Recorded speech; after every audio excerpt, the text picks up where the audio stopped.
Boa tarde, eu me chamo Valentine Carpenedo e juntamente com a minha colega Daiane Spett, representamos a SEJA, Comissão da Jovem Advocacia da Subseção de Santa Rosa, em um projeto que visa fomentar uma série de podcasts com assuntos relevantes para o público em geral, bem como para a nossa classe.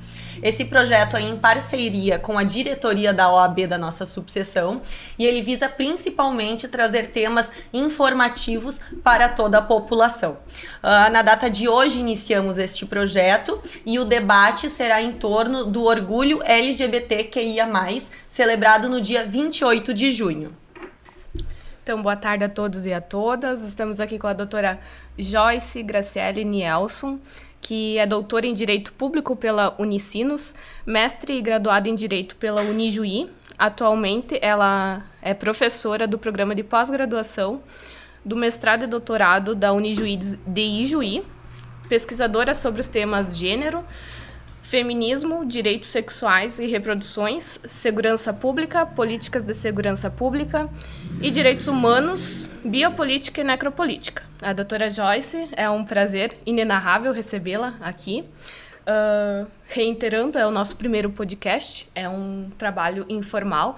Faremos alguns questionamentos, mas a senhora tem total liberdade para adentrar alguns temas relevantes ao assunto LGBTQIA+. Gostaria de falar alguma coisa antes dos questionamentos? Então, boa tarde, meninas, boa tarde aos nossos ouvintes. É uma alegria imensa poder estar aqui com vocês, né? Valentine e Daiane, que me acompanham aqui nessa mesa, mas também estendo os meus agradecimentos pela oportunidade de estar aqui a toda a comissão, né, da Jovem Advocacia aqui de Santa Rosa, e quero parabenizá-los por essa iniciativa. É extremamente interessante e importante a gente ter uma jovem advocacia atuante, né, empenhada em discutir temas que muitas vezes são temas que não são tão comuns no dia a dia, mas que são extremamente relevantes porque fazem parte do mundo do direito, das demandas que vão surgir, né, na vida cotidiana das pessoas. Então, parabéns por essa iniciativa, né, e uma alegria imensa poder estar aqui abrindo, né, essa sessão e participando dessa primeira tarde, desse primeiro podcast, falando desse tema, então, que é um tema extremamente relevante, que é o orgulho LGBTQIA+. Isso, então, inicialmente, é um tema, como a senhora disse, é muito relevante e sensível, né? Por mais que já ultrapassamos várias barreiras, ainda há certo preconceito. E então, nosso primeiro questionamento seria qual o significado da sigla LGBTQIA+, e de que forma tem sido trabalhado o preconceito e a luta por igualdade de direitos no mundo e principalmente no Brasil. Se a senhora poderia explanar um pouquinho sobre o assunto. Isso. Então, primeiro acho que a gente tem que compreender que essa é uma longa história, né?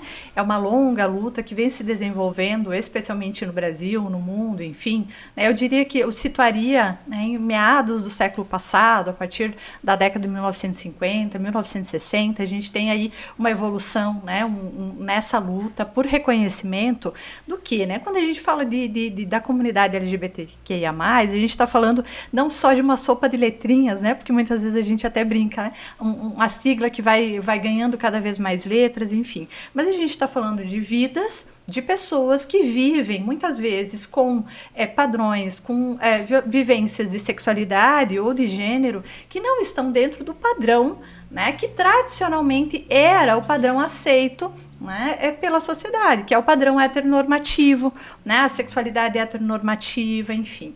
Então, a gente está falando de uma série de pessoas que sempre existiram. É importante que se diga isso, né? A gente tem na história, né, na história humana, a gente tem ao longo do tempo a existência, né, de pessoas que não vivem dentro desse padrão heteronormativo.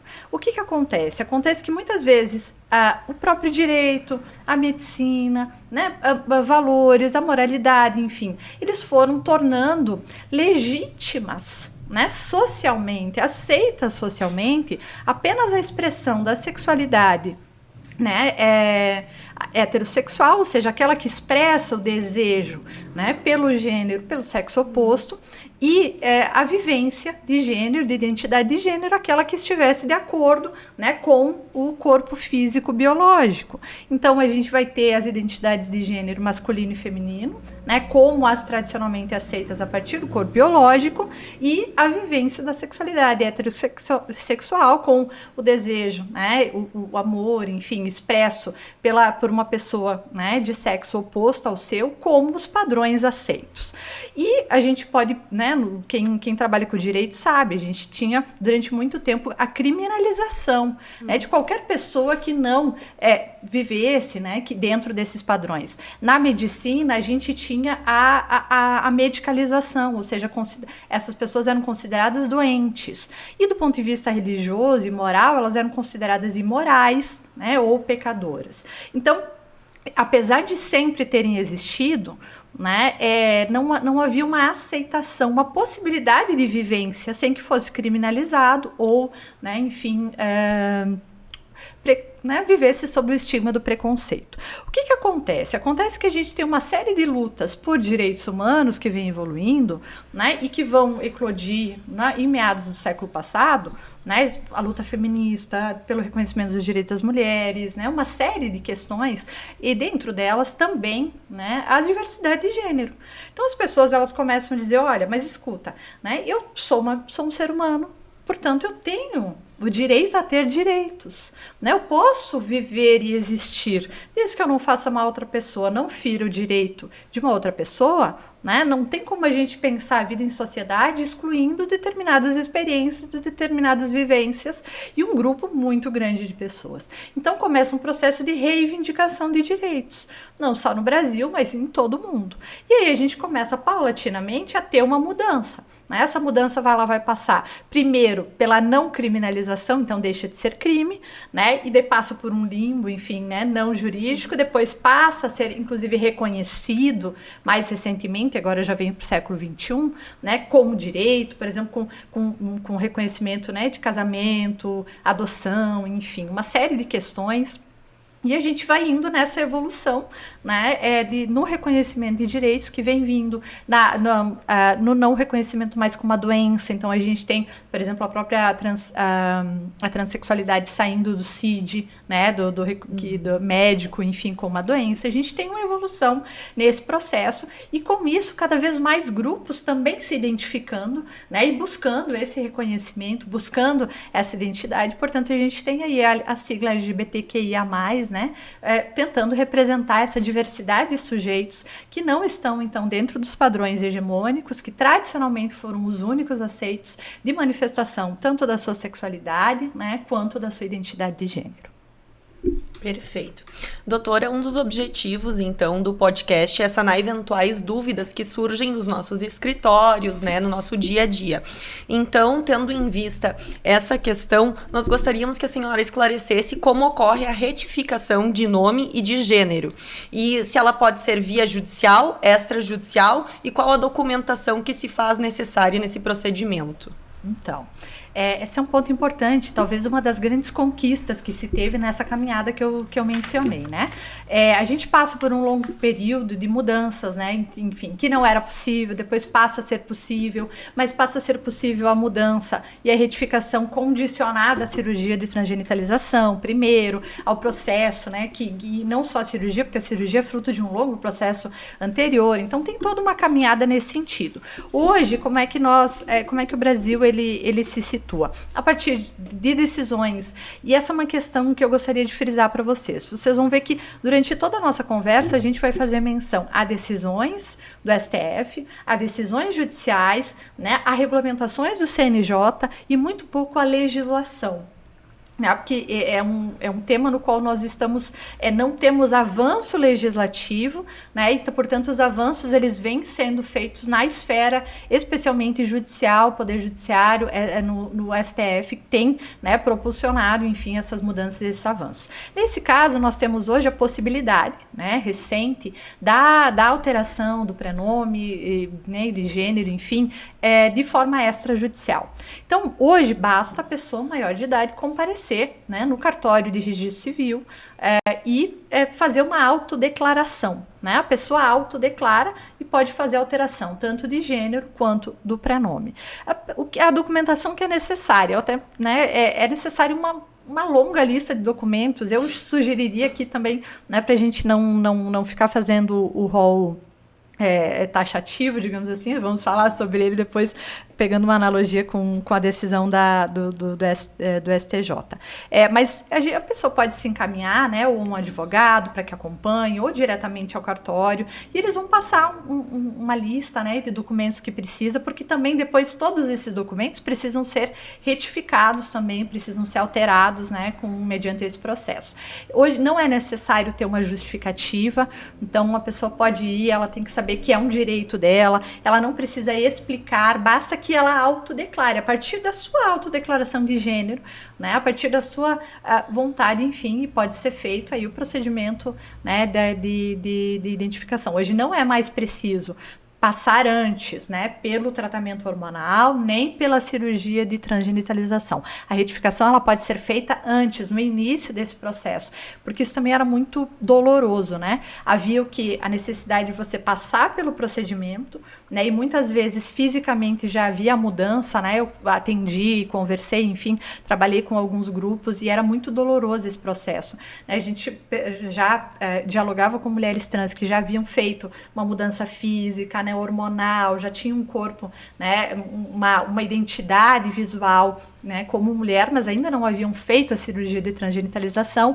mas o nome era masculino. Então gerava uma série de situações que vocês imaginem, né, como é que era. Depois a gente passa para retificar isso a carteirinha do nome social, então a possibilidade de utilizar o nome social, que também era um paliativo, porque não resolvia, em muitos lugares não era aceito, né, o nome social, então agora nós temos finalmente, né, essa possibilidade de autodesignação. Então, ir direto ao cartório de registro de pessoas civis. Então, isso é um direito que lutamos, né, toda a sociedade que é contra o preconceito lutou com isso e conseguimos, né, ultrapassar essa barreira. Mas ainda há os preconceitos, né, enraizados, né, das pessoas e daí até das pessoas que fazem esses procedimentos nos cartórios, né. Ainda há uma luta muito grande a ser enfrentada. Mas como outro questionamento teríamos que sobre os procedimentos de cirurgia de transgenitalização, se elas são feitas através do Sistema Único de Saúde e através dos planos de saúde também. E se é possível essa cirurgia através do SUS ou tanto dos planos de saúde, como que ela pode ser solicitada? Então, acho que essa é uma questão bem interessante e extremamente atual. Eu diria que há aqui uma grande, né, celeuma em função disso, especialmente no que diz respeito à cobertura pelos planos de saúde. O SUS oferece, né, então é direito de toda pessoa trans, né, mulher trans, homem trans, de buscar esse procedimento no Sistema Único de Saúde. Então você pode ir no teu pronto atendimento, enfim, na tua unidade de pronto atendimento, né, iniciar o tratamento, iniciar a conversa, né, porque há previsão e aí vai ter todo encaminhamento legal. Ocorre que a gente sabe que o procedimento no SUS é muito lento.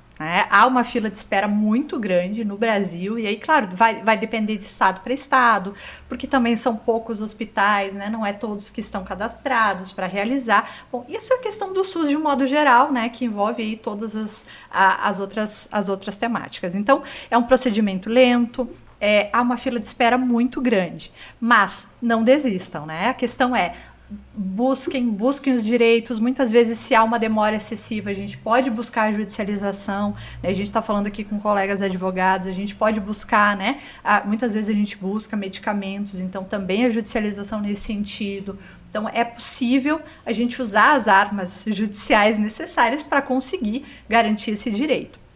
Bom, o SUS, então, se considerarmos os planos de saúde hoje, né, a situação eu diria que ela é um pouco controversa, porque não há uma clareza muito grande. Havia, até início de 2022, né, enfim, uma clareza de que sim, os planos de saúde eram, né, obrigados a fazer a cobertura da cirurgia de transgenitalização.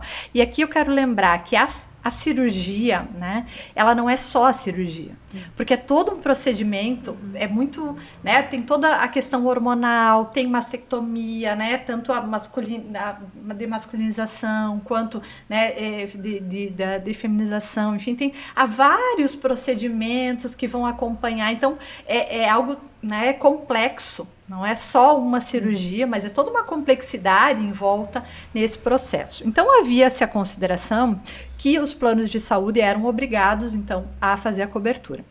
Com a decisão do STJ com relação ao rol taxativo, né, da ANS, houve um certo...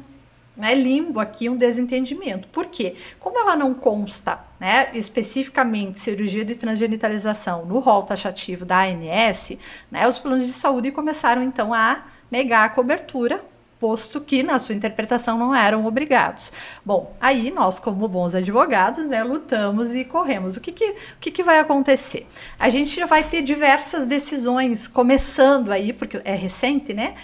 Começando a acontecer. Então, a gente tem a judicialização, a gente tem decisões que vão dizer que sim, que embora não esteja lá a cirurgia de transgenitalização, mas outros procedimentos, né, a mastectomia, já estão lá, então os planos de saúde podem ser obrigados a cumprir. A gente vai ter decisões dizendo que não, né? Então, há aí um limbo, né, de jurisprudência, eu diria, porque é um tema novo, né? Mas eu acho que a gente precisa lutar. Né, bons advogados, a gente luta, né, a gente vai construindo jurisprudências nesse sentido, né, com toda a gama de direitos, enfim, que já veio de entendimentos, que já veio nesse sentido. Então, a gente precisa lutar para efetivar esse direito, seja no SUS, seja nos planos de saúde, né, porque eu acho que tende a se normalizar essa interpretação aqui numa visão otimista.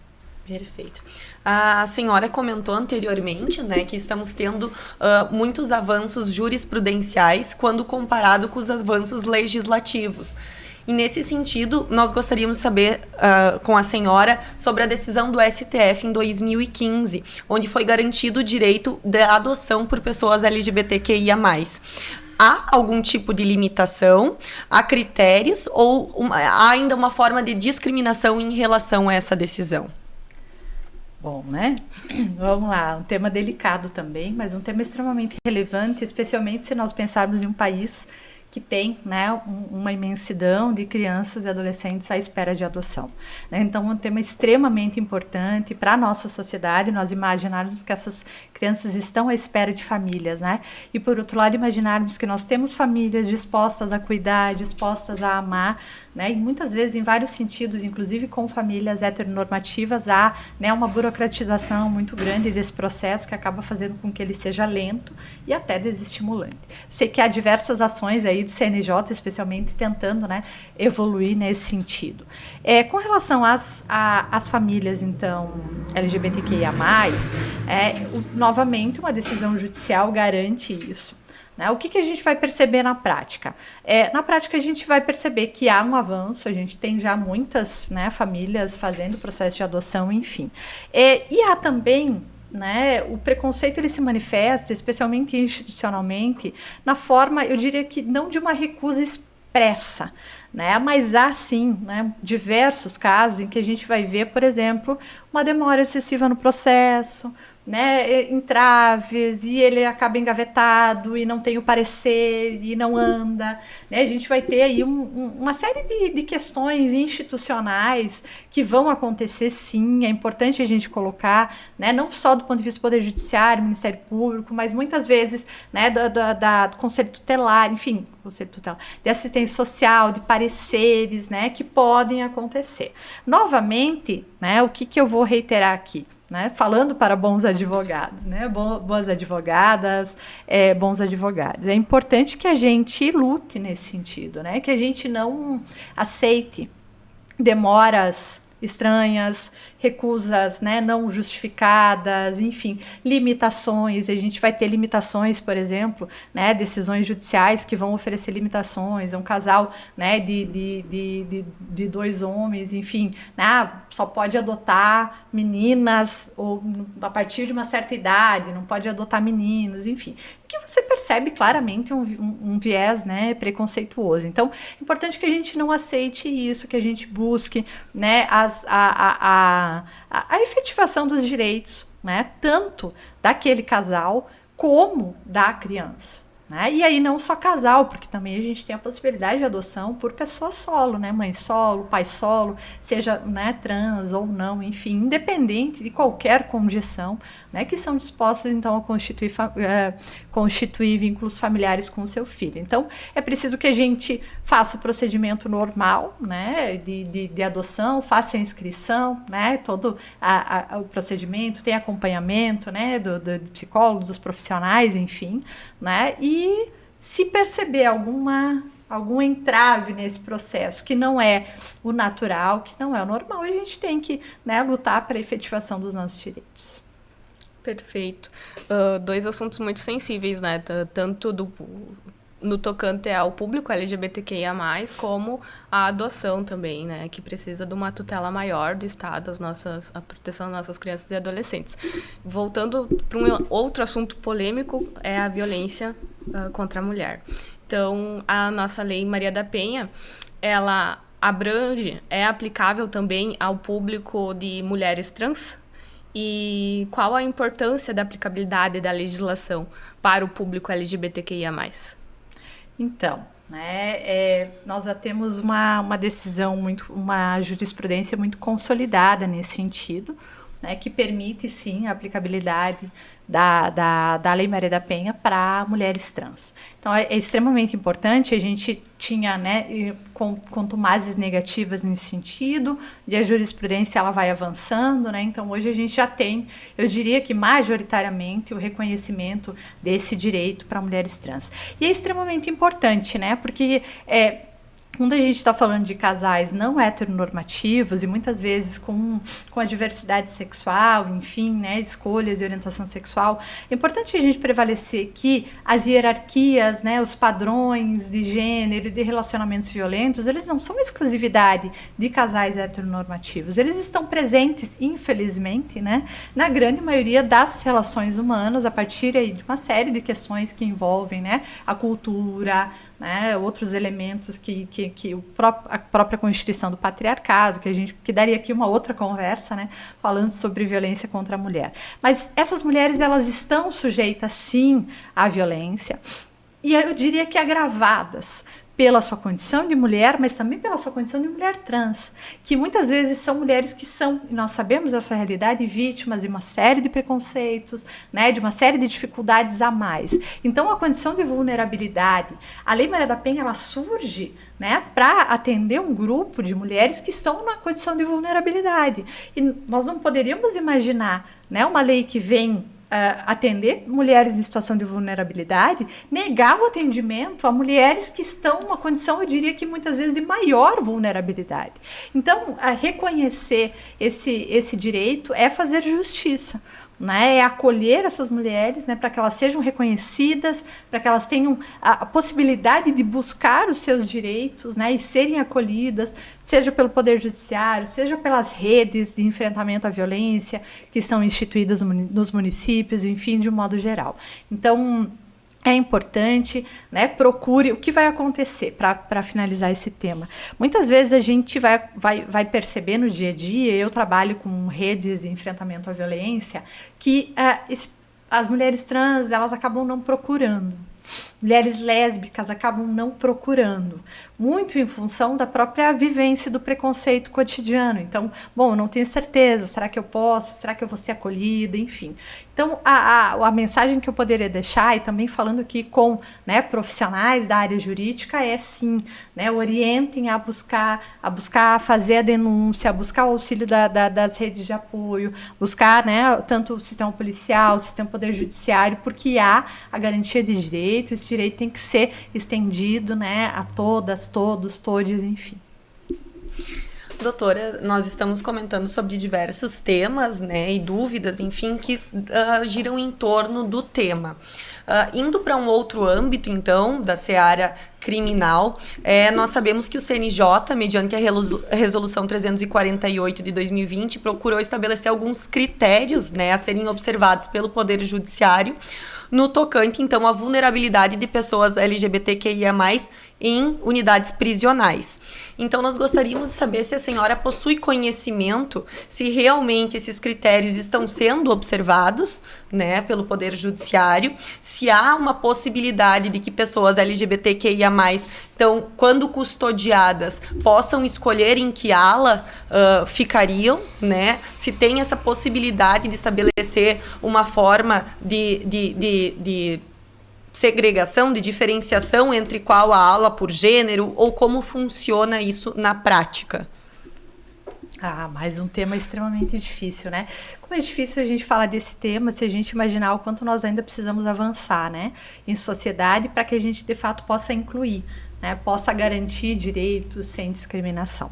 Bom, com relação a esse tema, né, eu, inclusive, agora participei de uma pós-graduação que nós ofertamos a profissionais de segurança pública de todo o estado do Rio Grande do Sul, né, agentes do sistema de segurança pública, então era segurança pública, né, e direitos humanos. E eu trabalhei com esse grupo, mais de 100 profissionais, justamente a questão de gênero, né?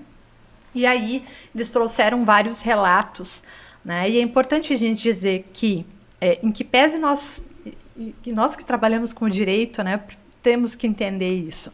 Em que pese nós tenhamos avanços, seja legislativos, aqui no caso específico judiciais, jurisprudenciais, né, o direito por si só, ele não muda a sociedade. Né, o direito é uma ponta, mas é preciso que a cultura avance, é preciso que, né, as pessoas se mobilizem no sentido do acolhimento, né, da não discriminação. Então é um processo lento que ele precisa andar em várias áreas. Nesse caso do sistema prisional também. Por quê? Né? Qual é, acho que o cenário, eu diria que com raras exceções, mas o cenário majoritário que nós vamos encontrar hoje?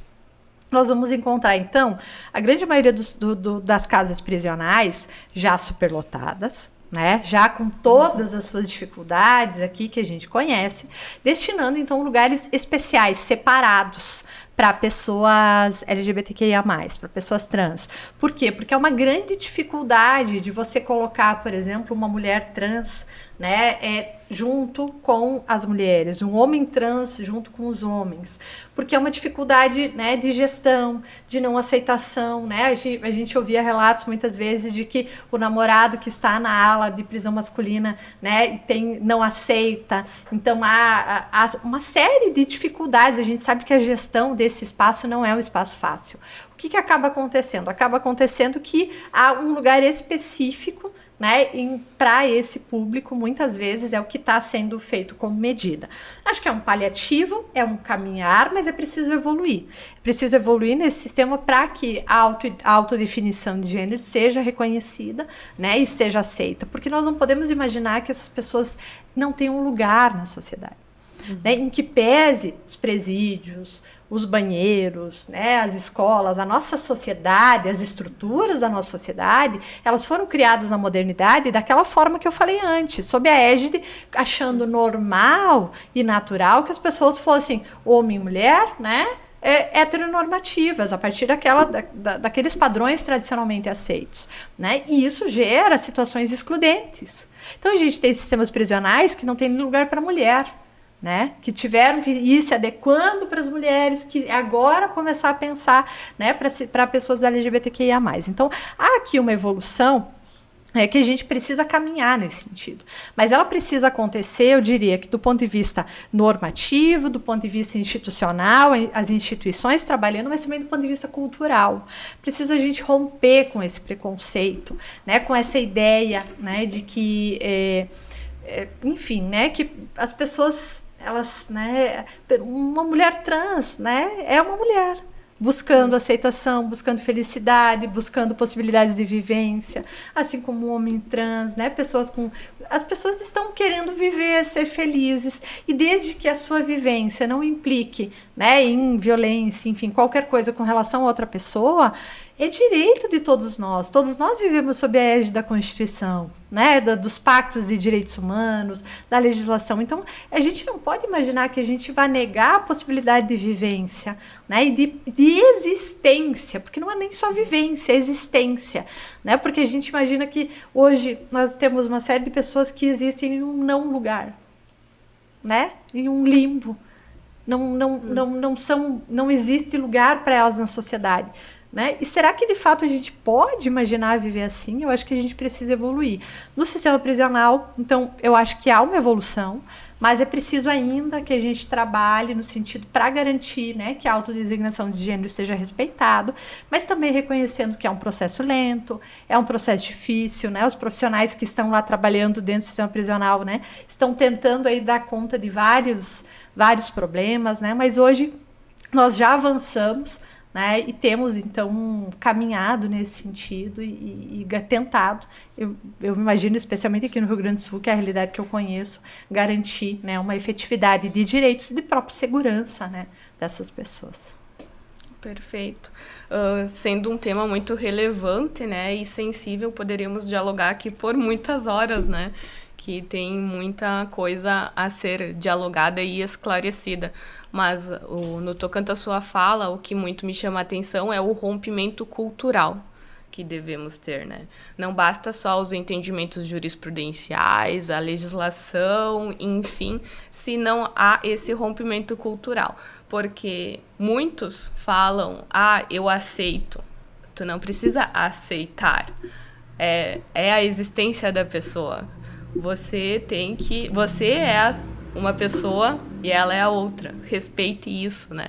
Então, qualquer forma de violência e de preconceito não pode ser permitido, né? E temos que lutar cada vez mais para romper essas barreiras, que muitas já foram rompidas e estão sendo rompidas gradativamente. E esperamos, né, um futuro melhor. Com certeza. Infelizmente, nós vivemos numa sociedade interseccional que passa por opressões, discriminações, preconceitos, né? E assim como a senhora mencionou, e a Daiane também, nós temos que garantir essa dignidade, seja do ponto de vista normativo, seja do ponto de vista cultural, seja do ponto de vista institucional. Como foi mencionado aqui, acredito que nós tenhamos tidos muito... reconhecemos vários avanços, né, principalmente jurisprudenciais, mas aí a gente vê que quando esse direito sendo garantido, uma instituição vem e não valida isso, ou quando, por exemplo, a Day até mesmo mencionou, vai em busca do cartório, essa pessoa vai em busca do cartório, é vista com um olhar de desprezo, de discriminação. Então é importante, muito importante, nós garantirmos nessa dignidade de diversos pontos, tanto normativos como culturais. E eu diria que, se me permitem, para fazer uma finalização, assim, naturalizar esse processo, né? A gente está falando de algo que é normal, que é cotidiano, que faz parte da história da humanidade, né? A gente não está falando de pessoas que são alienígenas, que estão distantes de nós, a gente está falando de pessoas que vivem, né, à nossa volta e que estão buscando, assim como todas as demais, né, todos nós buscando viver sua vida, né, sustentar, criar sua família, ser feliz, né, organizar, enfim, é isso. Então a gente precisa tirar isso um pouco desse espectro, né, de medo, né, desses estigmas que ainda, infelizmente, pairam. E como nós vamos fazer isso? Naturalizando. E aqui também é um convite, né? A gente está falando com advogados, com advogadas, mas também para quem nos ouve, né, a própria população LGBTQIA+, enfim, de um modo geral. É preciso que a gente, né, se coloque, que a gente busque direitos, que a gente, né, não se esconda, porque é preciso que as pessoas entendam que isso faz parte da nossa sociedade, não é um caminho sem volta. Nós não temos mais o nosso pacto civilizatório no nosso momento atual, como imaginar que determinadas pessoas simplesmente vão deixar de existir, né? Aí nós estamos beirando aí ideias de extermínio. Isso não é admissível. No nosso pacto civilizatório, nós temos que ter, em um espaço democrático, a capacidade de que todas as pessoas possam viver a sua vida, fazer as suas escolhas que lhes fazem bem, fazer as escolhas que lhes fazem felizes, né? Então é preciso que a gente pense sobre isso, e construa caminhos de possibilidade de uma vivência, de uma convivência justa, civilizatória, né? Eu não preciso viver da forma como o outro vive, mas também não tenho que aceitar, não é uma condição que é me dada, né? Até uma brincadeira, né, que a gente faz, bom, eu não aceito LGBT, mas foi pedido, né, em casamento para aceitar ou não aceitar, porque assim, não é algo que me é dado aceitar ou não sobre o outro, o que me é dado é, né, estar próximo, conviver, enfim, é as minhas escolhas. Agora, a forma como o outro vive diz respeito a ele, né? E o que nos é exigido é o respeito, né? E exigido, eu diria que não só legislativamente ou jurisprudencialmente, exigido moralmente, enquanto comunidade humana, enquanto pacto civilizatório. É disso que nós estamos falando. Nós queremos viver bem, nós queremos ser acolhidos, todos queremos. Então nós precisamos acolher e respeitar o outro da forma como ele é, na sua diversidade. Porque todas as diversidades, né, vêm nesse processo de luta, pessoas com deficiência, né, pessoas negras na luta pelo seu reconhecimento, mulheres cada vez mais em busca, né, dos seus direitos, em que pese a gente tem um aumento significativo nos índices de violência. Então, enfim, essa é uma luta cotidiana e é uma luta que diz respeito a todos nós, né, não só a pessoas LGBTQIA+, né, mas a toda a sociedade. Eu diria que quem quer viver bem em sociedade precisa, né, estar engajado nessas lutas de direitos humanos, porque nós só assim, né, com a inclusão da diversidade e o respeito à diversidade, nós poderemos de fato pensar em vivermos bem. Daí a importância de ainda lutarmos para uma democracia plena, né? Que todos e todas tenham os mesmos direitos e a igualdade, né? Doutora Joyce, só temos a agradecer a sua presença, a toda a troca que a senhora nos trouxe nesta tarde. Foi de uma valia imensa, eu acredito que tanto para os colegas como para a população LGBTQIA+, como quem está nos ouvindo com certeza sanou algumas dúvidas e sai daqui com informações preciosas. Então, muito obrigada. Novamente, em nome da SEJA e da diretoria da OAB Subseção Santa Rosa, agradecemos a sua presença. Muito obrigada pelo conhecimento compartilhado conosco. Eu que agradeço o convite e espero aí que tenha sido útil, que a gente possa continuar dialogando cada vez mais.